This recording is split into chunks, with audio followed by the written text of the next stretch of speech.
Secure attachment is built through warm, responsive interactions between parents and their children. We often hear parents voice concern that having their child sleep in a cot or a bed will somehow damage their child's attachment. These parents often feel that they must bed share with their children and hold their children for their naps. For some parents, of course, this works really well. Parents enjoy it, their children do too, and everyone's happy.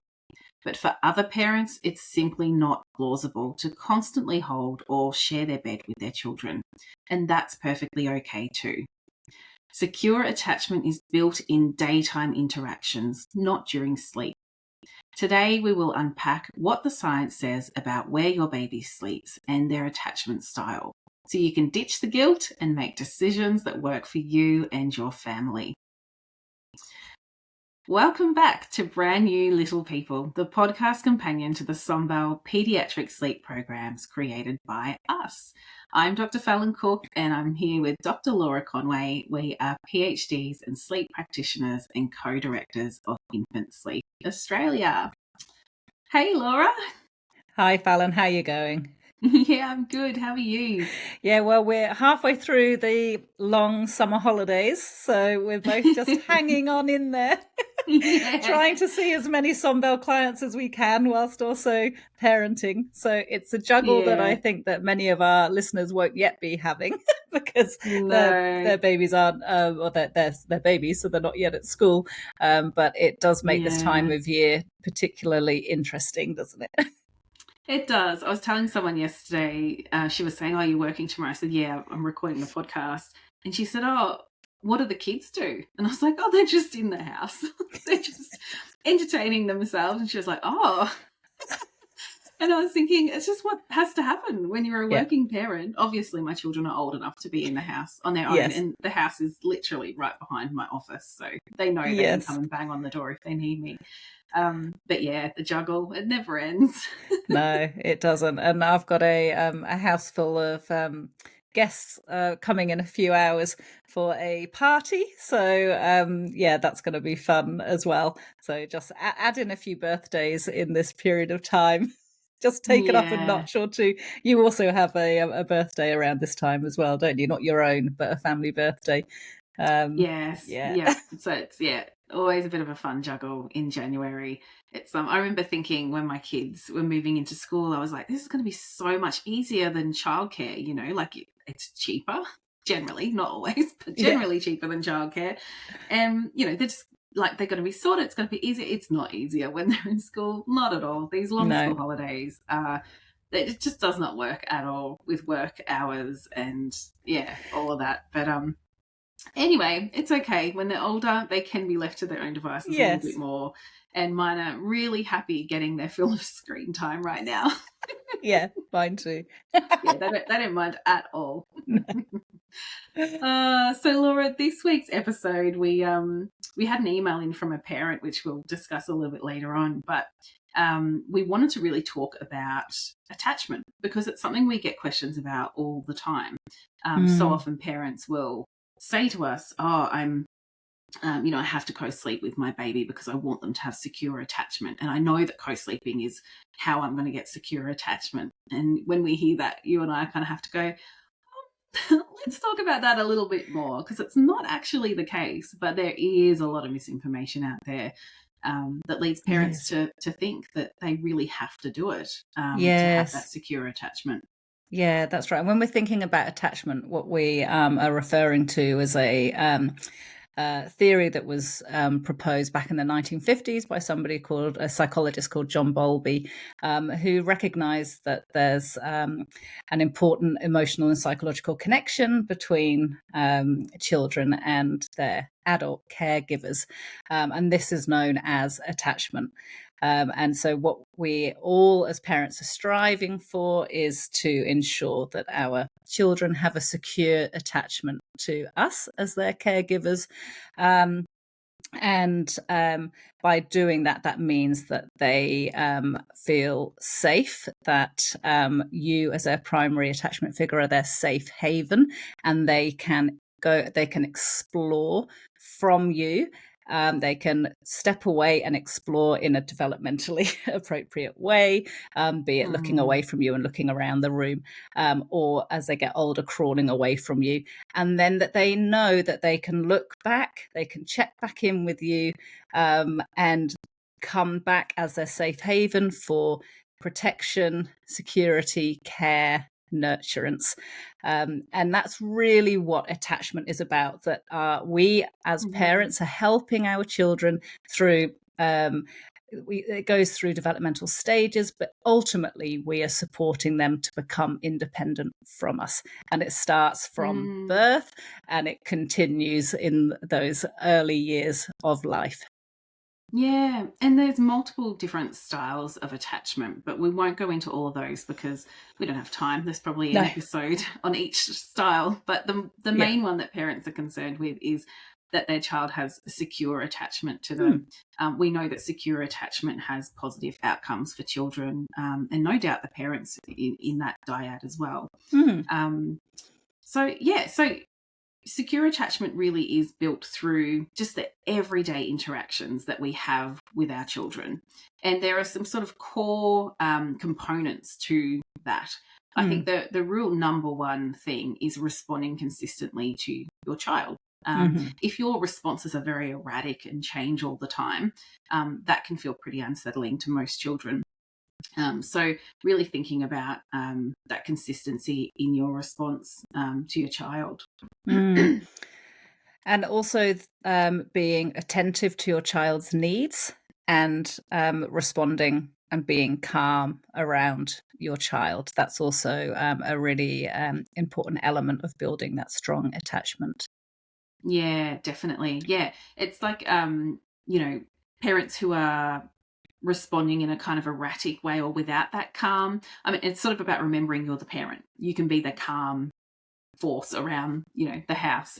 If you're really erratic in your responses or tend to really fly off the handle easily, that can be a big challenge for children to understand and deal with. And I think a really important component too, which I think most parents are aware of, but is using touch. That gentle, reassuring touch is so important, especially with really little babies. And that's why we say, in those first few months, you're going to be holding your baby a lot, interacting with them a lot. Like, it's the most natural thing in the world to be really hands-on with your very little babies, because that's what they really need. And even as they get older, look, I know we can both speak to our teenagers. They still need gentle, reassuring touch. They still need to come in for a big bear hug and, get that physical affection as well. Yes, and using warm vocal tone. Not all of the time, particularly when we're thinking about teenagers, but and toddlers who we need to, if we have to use a sharp tone to stop them from running in the road or doing something dangerous, then that is appropriate. But just as a general rule, using warm tone when you're speaking to your child, combining that with that lovely, gentle, reassuring touch, just helps them feel secure. It helps them learn what to expect, and that their needs will be met in a calm, predictable fashion.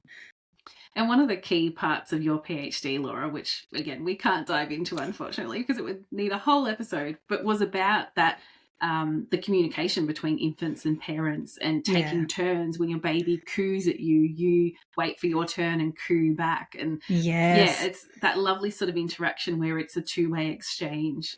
So good for babies and toddlers. Absolutely. So that eye contact, and then repeating the sounds that they make or the words that they say as they get older, extending the words that they say, and really taking the time to delight in those interactions with your baby and toddler, because they love that. That you are modeling to them what a happy, safe relationship looks like. And when they see that you delight in them just for being, how good is that for setting the foundations for how they expect to be treated by friends and other people around them as they grow.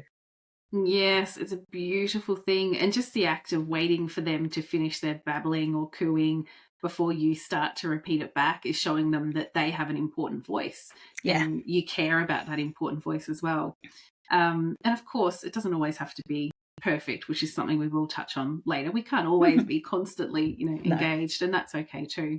But I think the final sort of core tenet of having secure attachment is meeting your baby's physiological needs. So babies and toddlers and children need to know that you're going to make sure, they're fed when they're hungry, that you're going to care for them if they're in pain or unwell. And a really important part of secure attachment is also sleep. Sleep is one of our core physiological needs. So, giving them the opportunity to sleep when they need to, and engaging in play as well. So there's kind of a lot to digest there, but I think the majority of parents would be nodding along and going, yeah, I do that. Yes. I do these things. And maybe we will jump to that point around how often you've got to do these things. What we know from the research is you only kind of need to get it right about 50% of the time. So your child's going to have secure attachment, even if sometimes you muck up, or sometimes you have a really bad day and you're just cranky and you don't want to talk to your baby. It happens. Yeah. We have tricky days. Yeah. You don't need to feel guilty about that. It's also impossible to be 100% engaged with your children for every waking second. And as they get older, they'll certainly grow to hate you if you try to be. They'll be slamming the door and saying, get out of my room before you know it. Yeah, they will.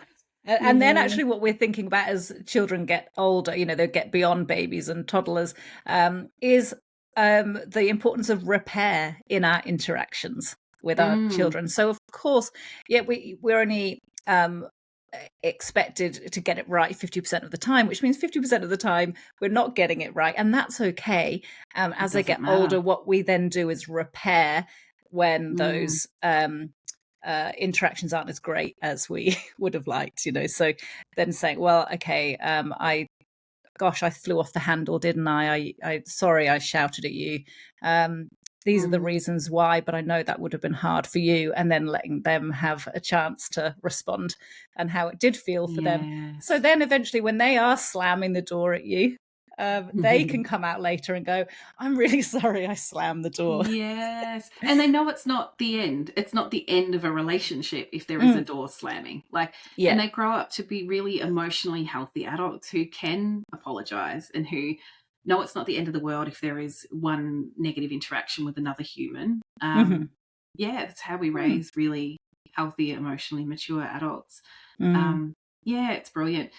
So I think one of the questions we get as well from parents is how do I know that my baby has secure attachment? Because look, attachment matters right across childhood, but certainly parents seem more concerned with it during those first few months in sort of babyhood. What are some of the things we would be looking for, Laura? Yeah, so general rule of thumb, that from around 4 weeks of age, if your baby is responding to your smile, then that's a sign that they're developing secure attachment. And that's beautiful, isn't it, when they are, when you get those first smiles from your baby, and that when they're interactive smiles, it's not just as that they smile, they see you smile, they smile, you stop smiling, they might giggle, and to try and get you to then respond again. It's beautiful. Yeah, and that's usually around 3 months when they're really starting to smile back at you. And around about that sort of 4 to 6 month mark is when they'll start to really turn towards you and expect you to respond when they're upset. I think one of the key things, and I see this all the time in appointments, even via telehealth, when parents are holding their baby and I see the baby and I go, oh, hello. Oh, aren't you gorgeous? Or I say something, along those lines, and the babies will turn and they'll bury their heads into their parent, because they're turning towards that parent who they have that secure attachment. They're going, oh, I don't know that face. They're talking at me, and I suddenly feel seen, and I can, turn towards my parent to feel more secure in this interaction. Yes, perfect example of that is a perfect example. And as they get older as well, Fallon, where they will, in that interaction that you're describing, I see babies, they'll turn in towards their mum or dad, and then they look up to their mum or dad, smile at them. They are looking to see, is mum or dad smiling back, because that tells them that it's safe. And then they look back, and that's the exploring. They look back and smile at us. And then we smile back. That feels nice. And then they look back again. at Yes, their and you'll parent. see them looking constantly at their parent's face, because if their parent shows anxiety or fear or worry, then babies will typically start to really fuss. They won't want to look at whatever it is that they were worried about. And they will try to turn into their parents and often get quite sad. So they are so led by what we are doing. So if your baby seems unsure and is checking in on you and looking at your face to see your reaction, and you know that this is a situation that is safe, like it's just grandma and we haven't seen her in a couple of months or something like that, then you're going to show them that you're calm and you're happy with your face, and that's going to help your baby warm up quicker. It's called modeling. We as children, we all look to our parents to kind of gauge what's safe and what isn't. So being that calm parent when it's appropriate is absolutely a great thing to do. Excellent. So I think the next point is, harking back to that question parents often ask us around, should I be co-sleeping with my baby to make sure they've got secure attachment, or with toddlers or older children? It's really important to know that we don't build secure attachment during our sleep. And it might sound obvious, but when we're asleep, we're not conscious. So we're not picking up on those interactions around us. But what's really important to know is 100% secure attachment can be built in the lead up to sleep.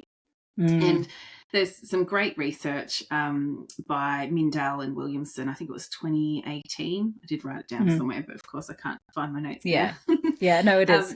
But they were looking at different factors, influencing sleep and attachment and bedtime, things like that. And their suggestion is that bedtime routines that include things like having cuddles and singing, could be reading, or just other positive interactions between a parent and a child, is a really cool moment, because I think so often we have these really busy days, but often it is that lead up to bedtime where we have that consistent bedtime routine where, and I know I speak for myself when I say this too, that's when we tend to supercharge all the lovely positive interactions and tell our children how much we love them. And it's a great thing to do, because children who get their fill of those positive interactions in the lead up to bedtime tend to sleep better. Again, a whole other episode would dive into, if they're having those interactions until they're completely asleep, that can cause more night waking. But just building it into the routine before they settle to sleep is such a positive thing. Yeah, and having that really lovely consistent bedtime routine, again, it's establishing some predictability and rhythmicity to your baby and toddlers and child's day. And when we are looking at supporting our little one to go to sleep, or to sleep in a different way, or to sleep somewhere else, just having those cues that are calming and predictable in the form of that lovely bedtime routine can just be really reassuring. And it's a lovely thing to have towards the end of the day for your child. Yeah. And if you're worried about, if my baby's sleeping in the cot or the bassinet, or my toddler's sleeping independently in their bed, are they going to have less secure attachment or a different attachment style? And what I would say is that if that were the case, if babies and children sleeping on a separate sleep surface resulted in some impact to the quality of attachment, that would be seen in the data. It would be very clear in the data. There's been a lot of studies tracking children's development, thousands of kids over the years, but it's just not something that is seen. So just know that if you are, settling your baby in a cot, or your toddler in a cot or a bed, or maybe you're moving towards that, that's something that you want to achieve and you're worrying about how you're going to do it, just know that it's not going to impact their attachment where they sleep. It's about those interactions and thinking, am I building a lot of these beautiful positive interactions into the day, into the bedtime routine? And then if you go to settle them in their cot independently, that's okay. It's not going to harm their attachment. Yeah, absolutely. And the research evidence shows us that there's no link between cot settling, bed sharing, baby wearing, and attachment style. So the important things are being a responsive and caring parent, and using those strategies that we've just discussed, building that secure attachment during the day. And it really, we're not you are not, as parents, you're not going to be damaging attachment if you would like your child to sleep in a cot or a bed, their own sleep space. Yeah, 100%. And I think as well, you and I, Laura, we are so invested in children's well-being. Like, we want all the little babies and all the toddlers and all the preschoolers to be doing really well. And that's Mm, why when we develop the approaches that we use in the clinic, the approaches that we use in Somval, we really built those approaches around the core tenets of what actually promotes secure attachment. mm, So if you're using any of our approaches, you are not going to be doing anything that is going to harm attachment. no. And in fact, a lot of the things you'd be doing would serve to improve it. You're making Yeah. sure they're getting the quality sleep that they need. But in lots of other ways as well, like all of our approaches will require you to be really responsive, to not be leaving your baby alone and upset for long periods of time. We're always banging on about consistency like a broken record. Yeah. Choose one way of settling and stick to it, because that's so reassuring for your baby, even if at first it doesn't seem to be and they're like really cranky, like, what am I doing in my cot? When you just calmly persist, you model that calm behavior yourself, and you use one approach over and over, you're showing them that bedtime and the world in general is a consistent place, that you're going to make sure they have a consistent experience. And that does start to be reassuring. Yeah, and when you're using a gentle and reassuring touch, and so all of our approaches involve physical reassurance, and so you're using that touch consistently, it's very, very reassuring to babies and toddlers. Even like you were saying, Fallon, if there's a learning period initially where they would prefer a different type of touch, be it feeding to sleep or being bounced on a football, for example, if you're always using a gentle, consistent, reassuring physical interaction approach, they will learn that means it's a cue for bedtime, and it's mum or dad is doing this consistently. It's gentle, it's nice, it's something to not to be worried about. Yeah, and you can definitely build in that warm vocal tone as well. Like, we often Yes. say to parents, it might be that at bedtime, to help signal to your child that it's time for sleep, you might say, "Good night, darling, it's time for sleep."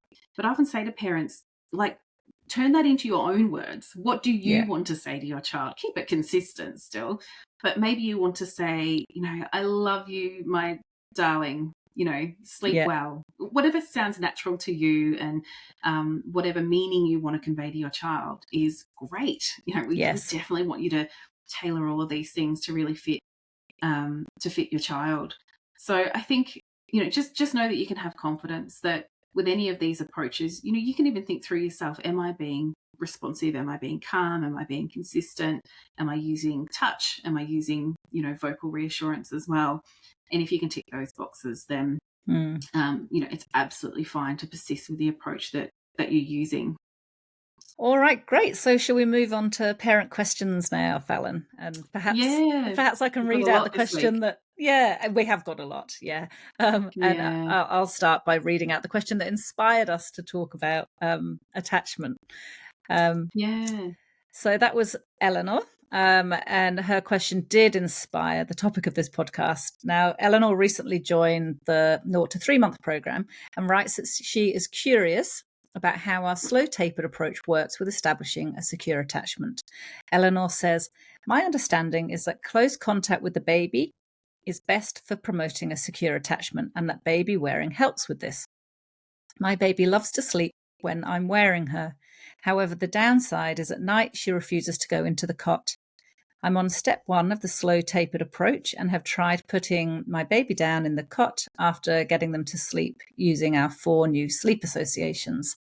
For us, the prior technique had been in a carrier bouncing on a fitness ball. When she falls asleep in this way and we try to put her in the cot, she automatically wakes up. How do we do a reset, or how can we move forward and out of step 1 of the program if this keeps happening?" Such a fantastic question. Mm-hmm. So, first of all, let's think about, the idea of secure attachment. So it absolutely happens when your baby is awake, as we've already discussed.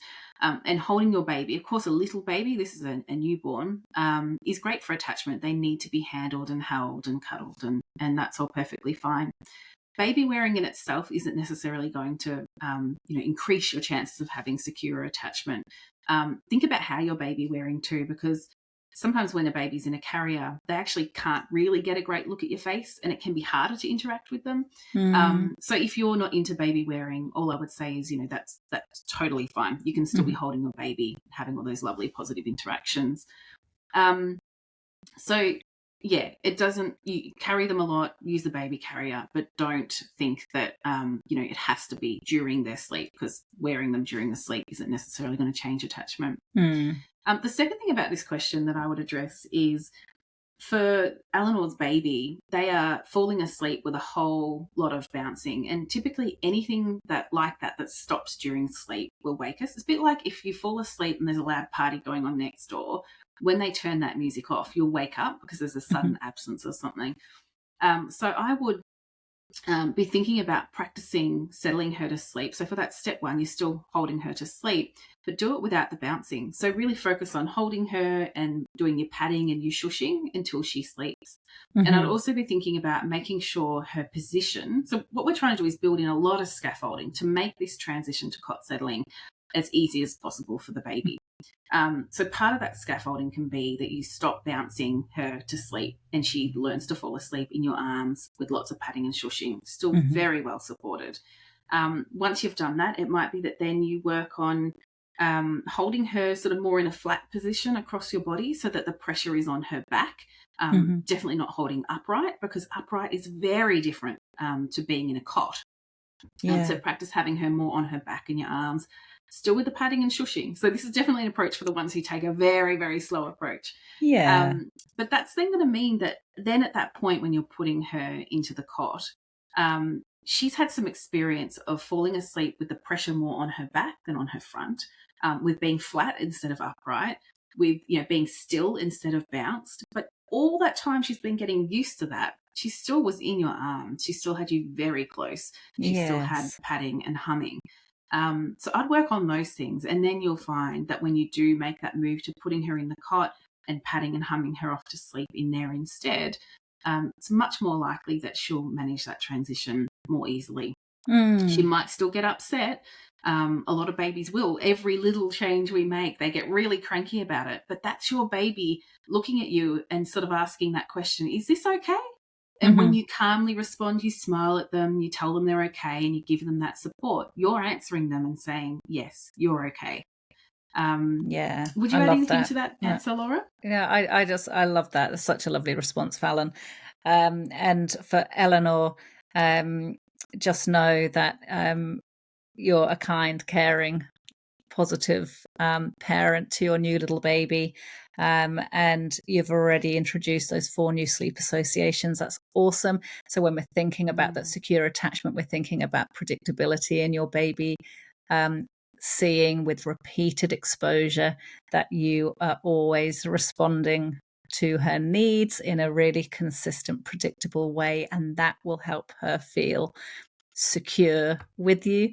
So even then, when you do move through the steps of that approach and you do start to pop her down into the cot before she's fully asleep, and then you're doing the physical touch and the vocal reassurance in the cot, that is it makes her feel secure. So we're just kind of layering in these behaviors so that it all just really supports her as we walk her towards becoming a little bit more independent in her sleep when it's safe and okay to do so for you as a family and for your little baby.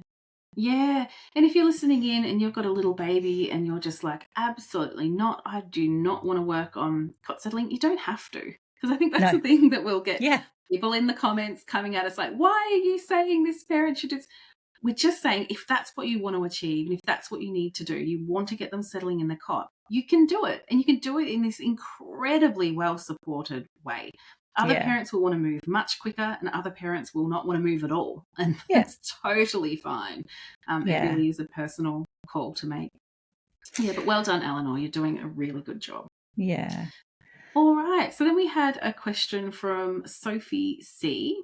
And she has a question about her almost 3-year-old who should like to transition to a big bed and to stop using the dummy. So Sophie asks, would you ditch the dummy while he is still in his cot, or move to the bed and then ditch the dummy?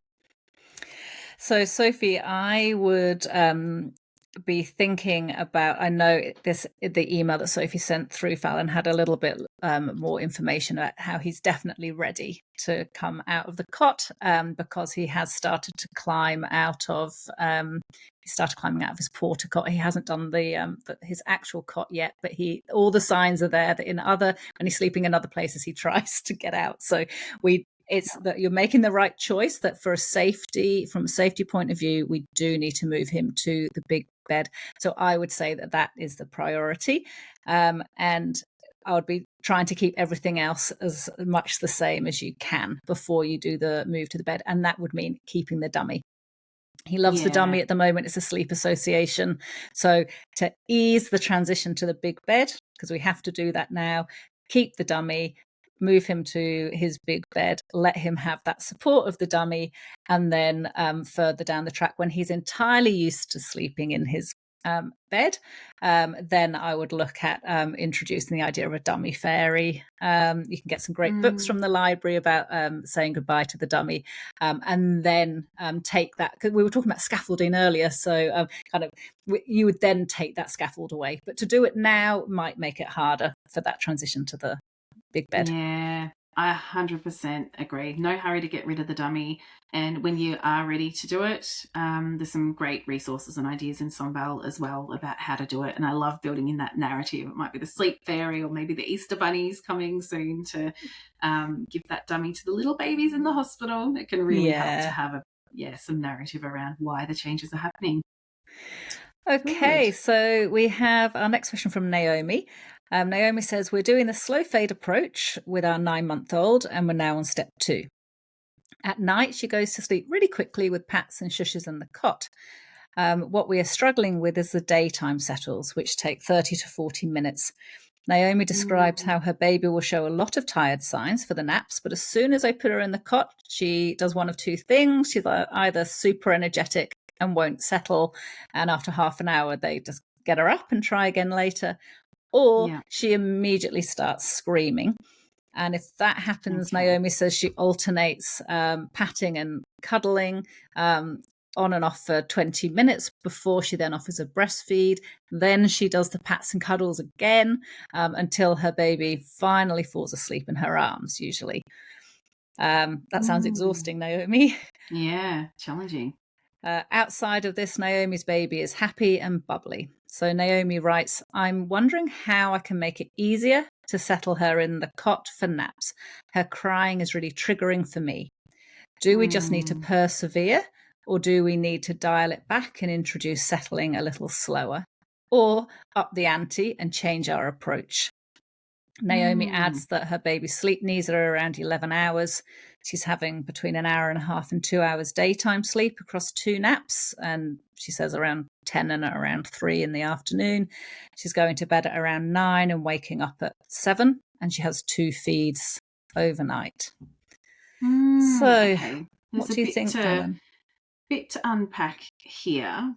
So I guess, you're aiming for about a 12-hour total sort of sleep opportunity per day, and she's averaging around 11 hours. So that could be fine if, you're happy to keep 2 feeds going overnight. You've got to allow a bit of time for that. I think, you could, one thing I would consider is maybe even just dialing back the day sleep a little bit, trying to keep more to an hour and a half than to 2 hours total day sleep. That could make a bit of difference. It could be a case of, maybe that first nap of the day, since sometimes it can be 30 or 40 minutes before she settles, maybe push that one 30 minutes later or so. So just consistently trying for a bit later in the morning. Might be that there's a bit more sleep pressure build up and then she nods off a bit more easily. And don't be afraid to just do maybe that second nap is just on the go, because often the second nap is a trickier one. She'll settle easily in the pram or the cot. Pram or the car, maybe just give yourself a get out of jail free card and plan that one to be on the go for now. But then, of course, thinking about kind of the broader context of what Naomi's describing, I would say keep working towards that point where you can put her down, say goodnight and wander away. So at the moment, Naomi's baby is reliant on patting and shushing to fall asleep. And what you might find is that if you can phase out the patting and the shushing, oh my goodness, spit it out. If you can phase those things out, you might then find that, she settles off to sleep really quickly. So sometimes they can get in a little bit of I call it the kind of escalation trap, where they kind of go, well, if I really keep arcing up, maybe lots of different things will happen. And for Naomi's baby, she knows, well, if I do this for about 20 minutes or so, I might get a lovely feed and then I can fall asleep in mum's arms. So that could be part of it, that you're getting a lot of resistance because she's thinking, well, sometimes, I do get this additional feed. You could stick with the same approach you've been using and gradually phase it out. But you can absolutely consider other approaches too, because a lot of parents at this point will go, but they're so used to falling asleep in their cot now. What I might do is move to more of the supported accelerated approach. It has a little bit quicker progress, is still around, still giving plenty of reassurance, but they develop that independence a little quicker. So lots to unpack. But have I missed anything, Laura? No, I think that you've covered everything there, Fallon. Naomi, if you feel that your little one is needs that extra breastfeed, I would just be thinking about at 9 months old, maybe seeing if she needs you need to add a snack or something before she goes down for that nap, so that you're not then thinking that perhaps she's hungry after 20 minutes of trying to settle her. So it could be that she's having, breastfeed in the morning, then she's having brekkie, then she's having morning tea, and then she's going down for the nap. And then you can rule out that she's hungry as well. Great idea. I love that. That's a really good idea. Samantha also emailed. She says her baby is 11 months old and has around about a 12-hour sleep need. Samantha says, we use this supported accelerated approach and now he's usually asleep within 5 minutes. He usually sleeps through the night or wakes just once for a 5 to 10 minute resettle. Wow, good job, Samantha. That's great. So Samantha has a few questions and we'll go through these one at a time. She says, occasionally there are times where it takes up to an hour to settle him if he wakes up during the night. Sounds a bit like a split night. What might be causing him to occasionally still be having tricky, long settles? We don't think there are any environmental issues. Yeah, any wakes that are kind of longer than half an hour, definitely getting towards an hour in the night, we do tend to think of those as split nights. And look, if they're only just ever so often, but really occasional, we might be thinking about things such as, if your baby is becoming unwell or something has, maybe he's got too hot in his cot, or there's some other, there may be something, or, teething. For some babies can, if they're in discomfort, then they'll need some pain relief in the night. So if it's really just very, very occasional, there's no pattern to it, then I would just be thinking maybe it's just a one-off thing. It's not, and most of the time is okay. I wouldn't be thinking that we need to adjust anything. But if you are finding that if occasional is once or twice a week, and it's starting to see those longer wakes creeping in a little bit more frequently, then I would be thinking about just checking that daily rhythm. At 11 months old, probably getting you are definitely getting close to the point where he's going to drop down to one nap. We know that can happen from around 12 months, but there's a wide range of normal. And so it could be the emergence of a sign that he's building his sleep pressure more slowly during the day and therefore is soon going to be ready to move to one nap. Did you have anything to add there? No, I think that's a good answer. Samantha also asks, if he only naps for 60 minutes total instead of his usual 90 minutes, do we take his lead and leave it at that, or should we encourage him to nap longer? If he's happy, take his lead. I wouldn't be trying to make him nap for longer. If he seems a bit unhappy when he wakes up from the nap, you can try to resettle him for about 15 minutes. But if he doesn't, that's okay. You can't force a baby to sleep when they don't want to. Yeah, exactly. She also asks, if he wakes up at 6 a.m, do we get him up or do we persist with keeping him in his cot for another 20 to 30 minutes? We don't want to make 6 a.m. his usual wake up time. Yeah. So again, if he's up and ready to go, then I'd be thinking about not trying to just keep him, not trying to resettle him. If he's happy enough in his cot, then you can leave him to it for 20 minutes or so. But often as babies get a bit older and head towards toddlerhood, they're not so happy about doing that. So you can get him up, but keep it quiet, dim and boring. Just you might read some books or do some quiet play until your wake up time comes around. Then turn the lights on, play some music, get going. If you're finding that he's consistently waking up at 6 a.m., again, that's one of the signs that he's beginning to be ready to transition to fewer naps. And since you don't want 6 a.m. as a wake up, then it may be that you can, when he moves to one nap, you might be able to push wake up a bit later again. Yeah. Samantha also says he usually cries at bedtime. When might he stop crying to sleep? I know this is normal for some babies, but it breaks my heart a little every time I hear him. Oh, it's really tricky when they're like this, isn't it? It is tricky, yeah. And like we've said before on the podcast, some babies do simply just cry as they're going to sleep, and some will make that kind of like sound. Some toddlers, as they get older, will just kind of mutter away to themselves, tell themselves a little story. And these are just all self-soothing behaviors that we do as we go to sleep. If he's mostly fine, happy, functioning well during the day, and this is the only time that he does it, and but he's absolutely fine when he wakes up in the morning, that he's just got nothing to worry about. I know it is hard when they do it, but reassure yourself that he's safe, he's warm, he's loved, and it will be something that he grows out of. It will probably change into something else. Maybe he becomes one of the toddlers who just mutters to himself as he falls asleep. Yeah, sing songs.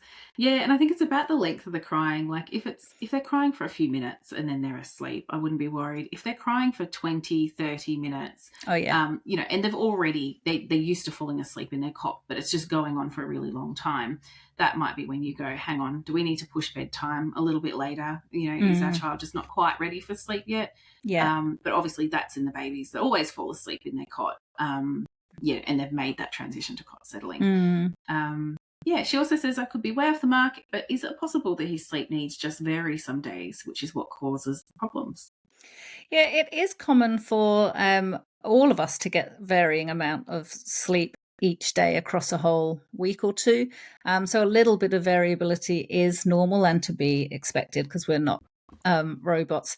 But really, what we want to try to control is these really massive swings that we sometimes see in baby and toddler sleep, where some days they might be having 11 hours per 24 hours, and then another day they're having 13 or 14 hours, and then which is just, you don't know where you are then as a parent, and it's really hard for your little one to be able to function well during the day when there's such variability. But a little bit of variability from day to day is normal and to be expected.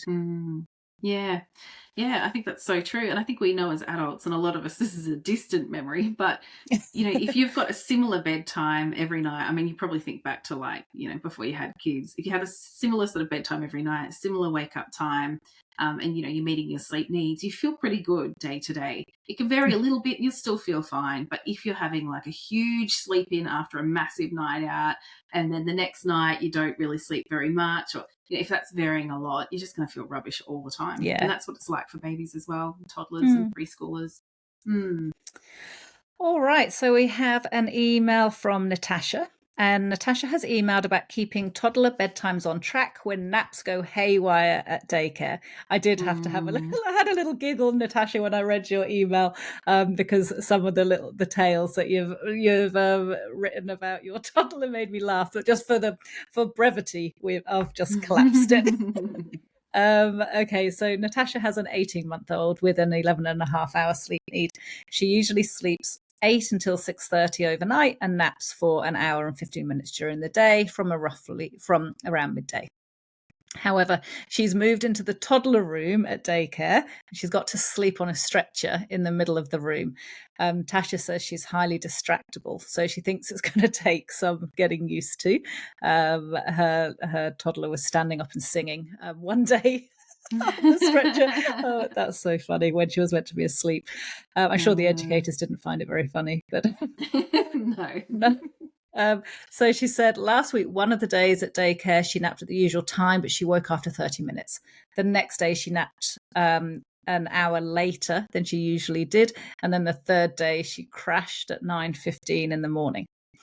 So Natasha says that then her bedtime and wake up times at home have been impacted. And Natasha describes her toddler as seeming to be exhausted. She says, how can I try to keep her on track overall? Is it more important to stick to set timings and the total hours of sleep, or should we look at hours awake before bedtime? It's such a good question, Natasha. So, look, generally I say I'm not too worried about the exact time that a nap happens. I'm more concerned about how much day sleep they're having and making sure they're not overdoing it. So it definitely sounds like she's not overdoing the total amount of sleep at daycare. If anything, she might be undershooting it a bit. But 9:15 a.m. is definitely too early. She's not going to make it to bedtime on that. So in terms of conversations with childcare, I'd be asking them to try really hard to just get her to around about the midday mark. And if she's really tired at 9:15 a.m., to try and give her some distractions and push that a little bit later. If they absolutely can't, then just make sure, I'm guessing that day she might have 2 short naps. Make sure she doesn't exceed that total you usually give her. So you might be aiming for about an hour 15 total. Might just be 2 kind of cat naps to get through the day. But ask daycare to stick as closely as they can to that pattern, because it'll help her settle in there quicker as well, settling into that new room. So in terms of like bedtime and wake up time are the signposts for the circadian rhythm. We really want to keep them as regular as possible. So timing of day naps, not too bothered, but bedtime, wake up time, definitely try and keep them on track. So I would say day by day, just have a think, like if she if she had a slightly early nap at daycare but managed to get her hour 15, I would say push her through to her usual bedtime. Just try and keep her awake, and it'll help teach her circadian rhythm that really should push that nap a little bit later. If she has a really short nap super early, you might go, okay, I'm going to let her have a little power nap. Maybe it's at 4 o'clock in the afternoon, just to help her then get through to bedtime that day. And that's really the best we can do. There's going to be a lot of ups and downs. It's a really strange move, I think, for a child to make into that toddler room. It's very different to a baby room, and totally normal to have some really weird and wonderful days. But if you keep gently pushing that daily rhythm, and daycare's on board as well, eventually she'll fall into that pattern and you'll be set. Yeah, really good advice, Fallon. Good. All right, we have Angela, who's written in about her 4.5-month-old baby, who's averaging about 13 to 13 and a half hours sleep. Oh gosh, they're waking 8 to 10 times a night with multiple false starts. Oh, Angela, you're very tired. Angela says she's hoping to reduce these wakes before diving into cot settling. Very good call. It's something we talk about a bit. Work on the sleep pressure and the daily rhythm before you change how you settle your baby. So Angela says she's moved to having a consistent wake-up time, 3 naps instead of 4, and she's capping his total nap duration to 2 hours and 45 minutes. However, Angela is finding it hard to find a predictable daily rhythm, as his naps vary between 25 and 60 minutes, meaning bedtime varies somewhere between 7:30 p.m. and 9 p.m. And she says, meanwhile, the night wakes are persisting. So Angela asks the following questions. Do they need to further reduce his naps, or should they reduce his total sleep needs from, say, 13 hours to 12 hours 45? Keeping the nap duration as it is, but reducing the overnight sleep. So a really important point here to make is that we never want to reduce the amount of sleep time that we're offering our little ones to less than their average amount of sleep. So it can feel sometimes tempting, particularly in situations like Angela is in, where the 8 to 10 wakes a night. Angela, you must be utterly exhausted. And so then thinking about restricting the sleep to less than they actually need can seem like potentially a way to help drive up the sleep pressure. But we're getting into very dangerous territory with babies. We do not want to be restricting the amount of sleep that they have. So I would be ensuring that you're continuing to offer 13 to 13 and a half hours worth of sleep opportunity, Angela. If he sleeps less than that on some days, like we've spoken about earlier, there can be day-to-day fluctuations. That's okay, but we never want to deliberately restrict the sleep so that every day we're offering less than your baby needs. That is something that we do in older children and teenagers, and that may be where some of that thinking is coming from, but we definitely don't do it in babies when we're trying to help their sleep get back on track. So I think that your thoughts around how to divide up that sleep across the day and the night is the more accurate way to go, Angela. And thinking about if your baby is actually more often than not unable to achieve that close to 3 hours daytime sleep because his preference is for shorter naps, then I would be thinking about, all right, well, let's meet him where he's at now. And let's just say perhaps it's 2 hours, 2.5 hours total daytime sleep, for example, rather than that closer to 3 hours, because then we're not asking him to do something that he's just not quite ready to do at the moment. And then it takes the pressure off you as well, thinking that this is some goal you have to achieve. And if you don't achieve it, then where does that leave you in terms of bedtime and wake up? Did you have anything to add there, Fallon? No. Angela also asked sort of, how does she go about getting that consistent bedtime, and what should she be doing if her baby wakes earlier for the day? Like, would they keep bedtime at a similar time by adding an extra nap, or should they move bedtime earlier? And then the following day, would they stick with the earlier bedtime that they have? So I kind of get what Angela's saying. Sometimes at this age, there's all this drift happening. Like, they woke really early, now we need to add a nap, or and I think, sorry, Laura, I'm answering this question for you. Yeah, that's fine. What I always say to parents is try and decide what you're going to do. What feels reasonable for your baby, and work as hard as you can to stick to those times. So it might mean that you're going to do a lot of naps on the go because your baby loves to nap in the pram, and that's going to help to keep the day on track. It might mean that sometimes you're trying to stretch them out a bit longer than what they're wanting because you're trying to get them into that rhythm.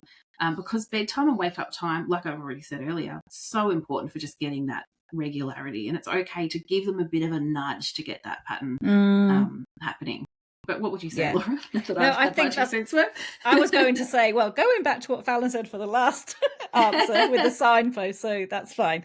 So I think what Fallon said, and then Angela, I would be thinking about diving into that cot settling, because you have made these changes now. So you have tried to set a consistent wake up. You've moved to 3 naps rather than 4. You're capping the, you're working out how you're dividing up the sleep across the day and the night. So perhaps just based on what Fallon and I have just said, do a little bit of rejigging, perhaps reducing the amount of daytime sleep and popping more sleep into the nighttime opportunity, and then pick which way you're going to settle your baby, because then you're really you've laid the foundations, and then you're coming in then over the top with higher sleep pressure, using one predictable way of settling your baby, and that you can. It's a good idea. Yeah. Brings in that predictability for your baby. Let us know how you get on, Angela. Yeah, absolutely. Good.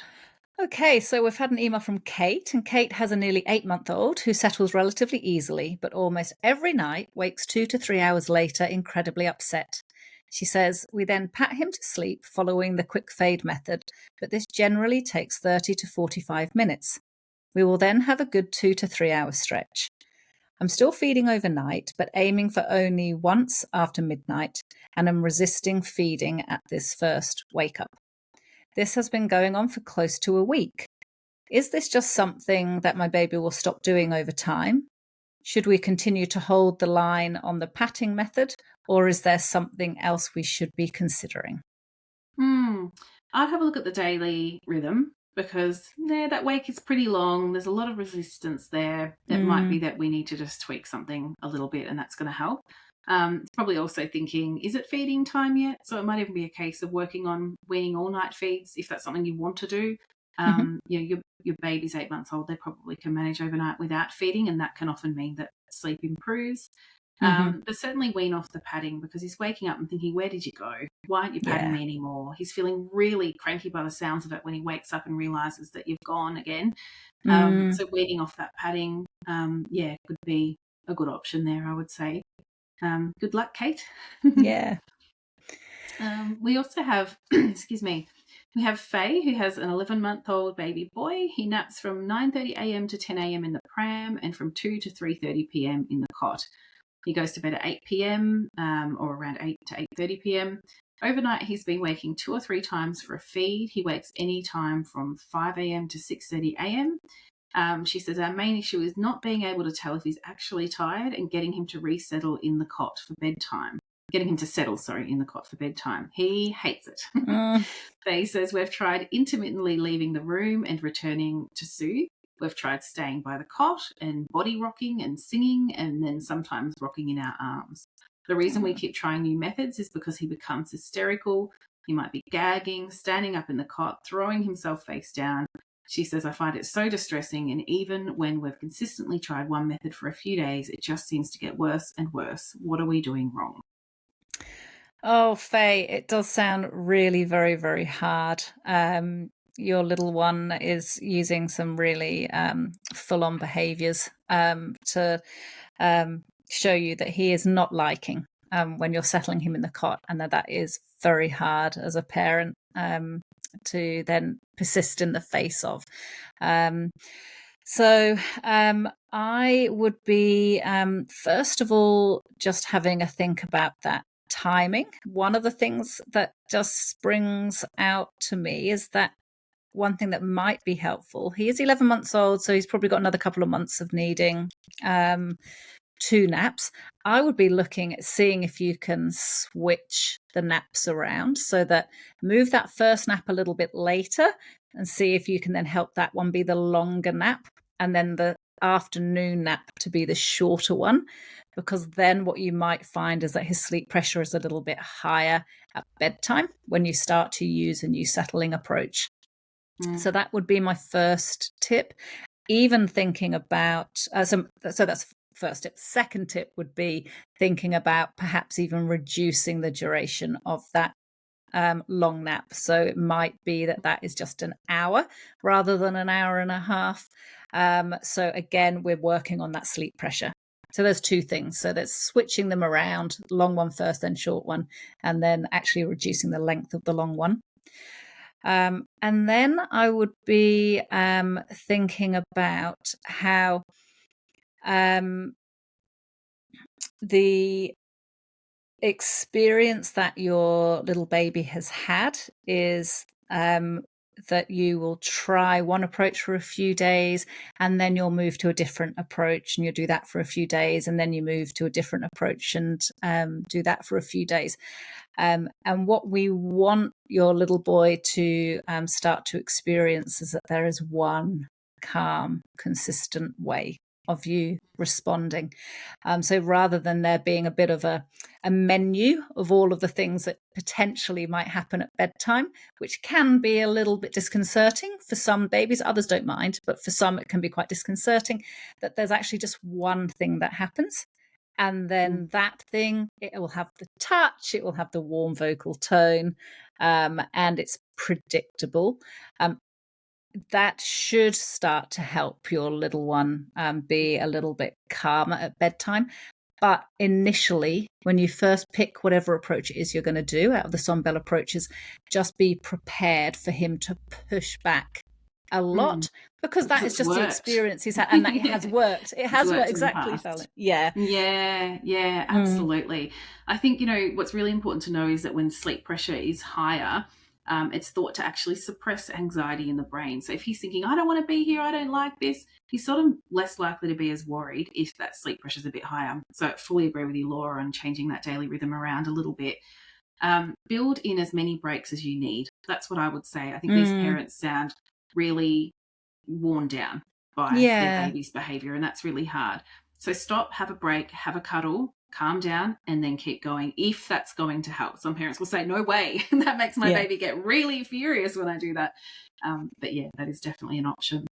And it might be, Faye, that a coaching call is a good idea at some point. If you're still really struggling, we can have a really good talk through things. Yeah. All right, let's move on to Gillian now, Laura. Okay.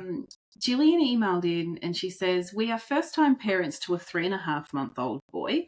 Our son was a very unsettled newborn and was diagnosed with reflux at 5 weeks and described as a high crier. Oh, Gillian's been through the ringer. Yes. Poor thing. His reflux is now well managed. He's settled in arms with gentle bouncing and rocking. He becomes very distressed when placed in the cot, when he is awake or drowsy. We are hopeful that independent cot settling might reduce his 2-hour nightly wakings. Oh. 2-hourly night wakings. Oh my goodness. Yeah. So they're long wakes. Mm-hmm. Due to his temperament, we've decided that a slow fade approach would be best. We've followed the guide to include the 4 associations starting a few days ago, with the hope to set him up for cot settling in 2 to 4 weeks. My question relates to his temperament and age. He still cries when being settled in arms and will often scream very loud, seeming quite distressed before falling asleep within 5 to 10 minutes of settling. And that's in Gillian's arms, so he's right there with her. Gillian says, my concern is that he may cry loudly and in a distressed manner when we try to transition to cot settling as well. Yeah. Yeah, I would say that given that he is crying when he's in your arms, it is almost certain that he will cry when you look to change what you're doing. He's already crying when you're giving him all of the support that he is used to. And it may be that, like we've spoken about before with the other member's question, whose baby cries for 5 minutes at the start of the night, it could be that this is the same for Gillian's baby, that he does just have some crying as one of his sleep behaviors. And if he's doing it in your arms, he almost certainly is going to do it when you settle him somewhere else. Yes, and some babies just hate transitions. The transition from awake to asleep, they hate it. They really hate it. They push back. They get really, really upset about it. It can be really, really challenging. Gillian also asks, what's best for babies with this type of temperament when transitioning to the cot settle? Is it okay for us to persist with the approach even if he's getting really, really worked up? Or would it be best for his age and temperament for us to delay cot settling until he is a little older? We understand that consistency is important and did not want to start cot settling and then abandon ship and change approaches along the way if this does occur. This is such a brilliant question, isn't it, Laura? Yeah, because it is. It comes down to family, what a family can manage. On one hand, I would say it's easy to do it now when they're older. They push back even harder. You wait until you see how hard an 8-month-old can push back. Yeah. But maybe that's not right for this baby. And maybe it's fine to just take their time. What do you think? Yeah, look, I think that it sounds like Gillian has a really good read on her little baby. They have been through the ringer. I really feel for them. Their child had the purple crying and had reflux, so they've really had a baptism of fire becoming parents. And we know that babies who are high criers are they have much more physical contact with their parents than babies who are low criers. So Gillian will just be have done everything that she can for this little baby to support him through that reflux. And that can mean that you become as a parent, you become highly sensitive to that crying, because in the past it has meant that your baby was in pain. Yes. So then we need to think about that when we're thinking about the timing of making any changes to sleep. We know that your baby is going to cry because that is his temperament. And so then we're thinking about, Gillian, how you are going to respond and interpret and then respond to those cries. So it may be that it is just too soon to change how he settles, because you will be needing some time to recover from a really hard first few months. And then so we just go, do you know what? Now is not the right time for you. Yeah. And you really got to make that call, Gillian, on what you feel you can manage. The only Yeah. other thing I'd jump in and say is Gillian hasn't mentioned anything around sort of daily rhythm. And this is not based on science. This is just my gut feeling, having worked with a lot of families. So often the very sensitive babies who are quite reactive, don't like the transitions and cry a lot, often have a lower sleep need. That's my feeling. I would be really looking at what his sleep needs are and catering to it, because sometimes parents do adapt the daily rhythm to fit their child's sleep needs, and suddenly they've got this really happy baby. And they've just been trying to settle them when they're not quite tired enough, and so there's always just been this crying. So yes, could have a think about that too. Yeah. And we've got one last email to get through, Laura. I reckon we can get through this one pretty quick because we're totally running over time. Every week we get the podcast episodes get a little bit longer. But we have a question from Olivia. Do you want to read these ones? Yeah, so Olivia says, are some babies simply not ready to sleep through the night? In reference to hunger. The context is, Olivia says, I've got an 8-month-old who's on 2 meals a day and feeds every 3 to 4 hours. She wakes on average twice a night, which correlates with that same 3 to 4 hourly time frame. Recently, I tried to cut a night feed and she was not having any of it. Olivia says, I'm wondering if I should strap myself in and persist, or if some babies are just not ready to go longer between feeds until they are having 3 meals a day. I'm actually okay with waking twice a night to feed her at this point. I'm just wondering if I should be working on it. Yeah, it's totally up to you, Olivia. If you decide you really want to get rid of that night feed, you totally can push ahead with it. Give your baby 3 meals per day. Make sure that their weight gain is on track before you do that. Babies will often know, like not know as in consciously know, but their bodies are very good at going, okay, we get X amount of calories overnight, therefore I'll limit my calories to this particular amount during the daytime. So overall, I'm getting what I need. So they will keep going with night feeds sometimes for as long as they're offered, because their body is kind of expecting those calories. If you decide you want to drop a night feed, add in extra calories in the daytime with a solid meal, and then just stick with it. Provided her weight gain's fine, there's no reason why she won't adapt. But yeah, totally up to you when you do it. There's no pressure to do it at any particular time. And Olivia also says, should I still dream feed my baby? I've always fed my baby when I go to bed at 9. This is usually 3 hours after the last feed. Sometimes she wakes around 9 anyway, and other times I pick her up and give her that feed. I find this works well for me because if I don't, she wakes around 11, and then it actually adds another wake up for me during the night. But Olivia says that she saw another person in the sleep space on Instagram. I know, she says, say that doing this at this age, offering a dream feed, does damage to their sleep. What do you reckon, Fallon? Those keyboard warriors. Sounds like it's working for you, Olivia. Like if you've noticed that when you don't do it, your baby has this extra weight, well, the dream feed's working for you, and that's perfectly fine. It's not going to damage sleep. No. But I would keep testing not doing it, because often at this age, it doesn't make much difference to how long babies will sleep before they then wake up. So if you're thinking you'd like to get rid of it, start going without it and seeing what changes. Because at some point she'll probably just sleep all the way until her usual night feed. And turn off Instagram or unfollow confusing accounts. There's just so much crap on there. So if it's driving you crazy, just switch off to it. Yeah. But yeah, you're doing a great job, Olivia. All of these parents are doing an amazing, amazing job. And these questions have been fantastic this week.